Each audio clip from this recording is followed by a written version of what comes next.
MH370. Well, as the search continues, questions have been raised about the need to advance search technology.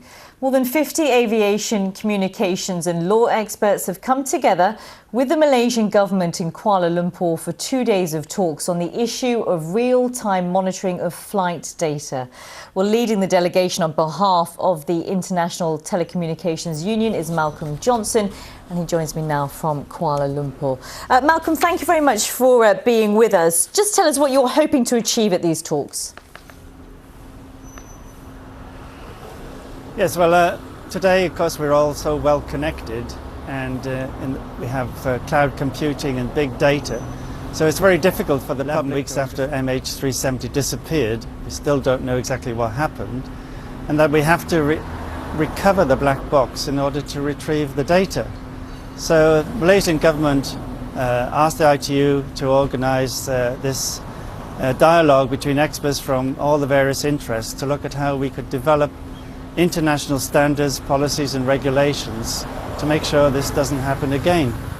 So it's quite a unique event because we have the aircraft manufacturers, we have the airlines, avionic companies, the ICT companies, software developers, and all the relevant international bodies here to discuss how we can develop the requirements to ensure that we download this data from the flight in real time. And we don't need to have to recover the black box in the future. Yeah, I mean, what we're talking about, Malcolm, is real-time tracking solutions, real-time tracking of the black box. Why has it taken a situation like MH370 for your union, for example, to come together to lead this delegation of talks? I mean, why haven't you done this before? Well, the Malaysian government asked ITU to do it because we're the lead UN agency for information and communication technologies. We also have ICAO here, which specifies the requirements for onboard systems.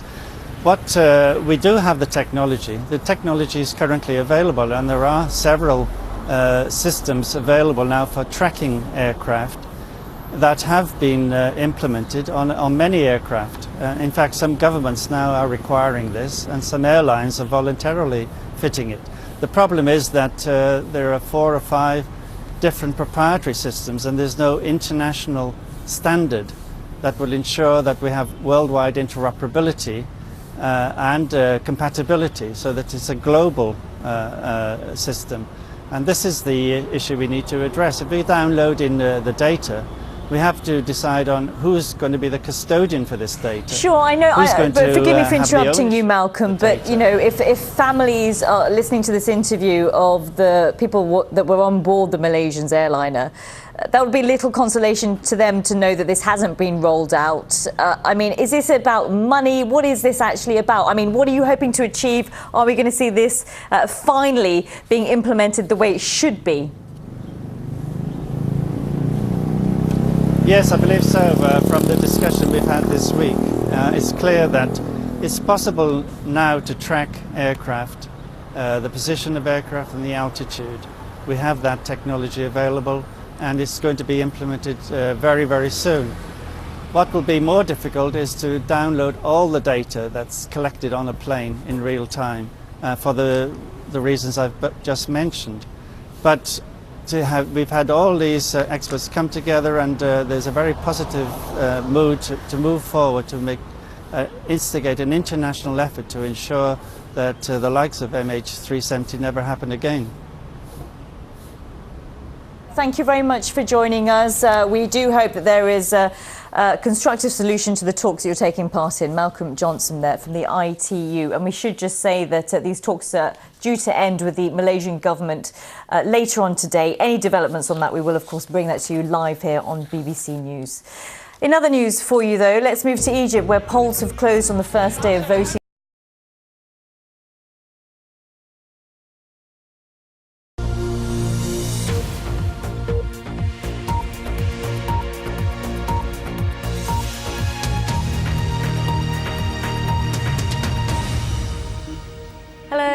Welcome. A landmark decision in Australia. Its highest court has upheld the world's toughest law on cigarette promotion. It means that all logos will be removed from packets sold.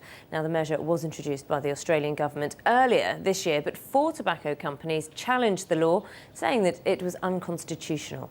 Duncan Kennedy has more from Sydney. The decision means that from December, Australia will become the first country in the world to have logo-free cigarette packaging. Instead, all packets will come in plain olive green colours. The only imaging will be graphic photos of people suffering from cancer-related illnesses.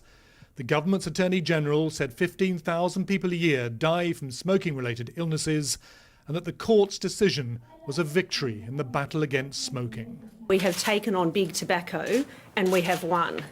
And this is good news for every Australian parent who worries about their child picking up an addictive and deadly habit. The new plain cigarette packs are designed to be less appealing, especially to young people. The company's name will only appear in small print. But several of the biggest companies, including British American Tobacco, Philip Morris and Imperial Tobacco, have fought plain packaging, saying it robs them of their established brands and logos without compensation, and may actually encourage a criminal market in fake or imported cigarettes. The move to bring in plain packaging here is being watched right around the world. Britain, some states in America, New Zealand, India, they've all shown an interest in what's going on. And whilst Australia might be a relatively small cigarette market, the tobacco companies know that losing here could lead to a deluge of legislation elsewhere in their really big markets. One company, Philip Morris, said it still had a strong case to take to the World Trade Organization, and as such, there's still a long way to go before all the legal questions about plain packaging are fully explored. But for now, legally, cigarette companies' last platform to advertise their products has been denied them. Duncan Kennedy. How effective will the new plain cigarette packets be in changing the habits of smokers? It's a question many are asking. I'm joined by Dr. Paul Harrison. Now, he's a senior lecturer on consumer behaviour and advertising at Deakin University in Melbourne. Dr. Harrison, thank you very much for joining me. It does make you wonder. We've just seen these very graphic images, warnings. How effective are they in deterring smokers? Well, on their own, they're not super effective, but what they do is that they reduce the familiarity. They have an effect across the board. And one of the critical things, I guess, about even going down to plain paper packaging is that it's not the single item or the single variable that's going to affect behaviour, but what it does is it reduces the likelihood that people will take up smoking or that people who are just new smokers will continue to smoke, because it reduces that familiarity with the brand and the connections that people have with that brand. And of course, then, if it deters new smokers, all the better, when it comes to the health authorities at least. But what about those existing smokers who are already in the habit of this, who are firmly addicted? That is a really tricky one, Naga. The bottom line is that all marketing does have an effect, and the arguments that plain paper packaging won't have an effect are erroneous in a way.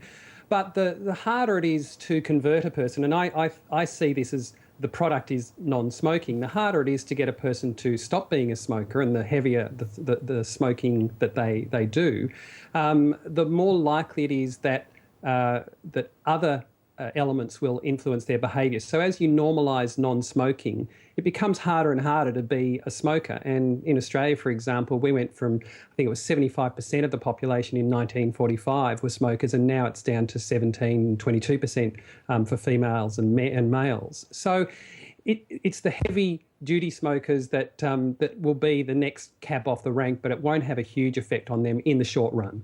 And Paul, what happens then from the view of the tobacco companies? How do they fight back if they can't put their brands on these packets? Well, as Duncan's report said, it's this idea that they'll go into new markets, and one of the issues is that they really don't want the precedent to happen here in Australia. And they come up with different ways to get their brand out in the marketplace. So some cigarette companies, for example, have gone into using their brand in perfume, or they might sponsor in different ways. And so they're very clever and they know how to do marketing, and they've been doing it for a long time. What they'll do is, as the market in Australia, I guess, reduces, they'll look for new markets. They'll work around government regulation in those new markets and also just get their brand out there as much as possible in other ways. It's going to be interesting watching to see how this market develops. Dr. Paul Harrison, thank you very much for your thoughts. It's a pleasure. Thank you.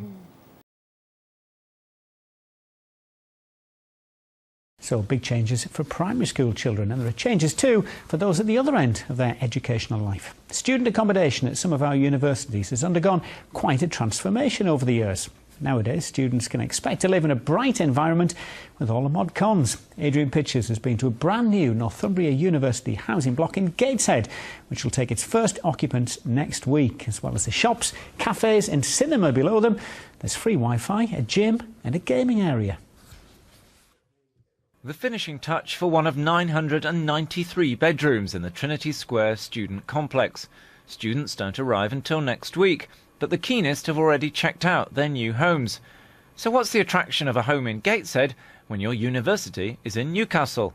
Very much the social aspect of it, so obviously there's a cinema and a Frankie and Benny's and a Nando's, and Newcastle's just over the water, so it's really easy to just pop into town or go to Costa and just catch up with friends.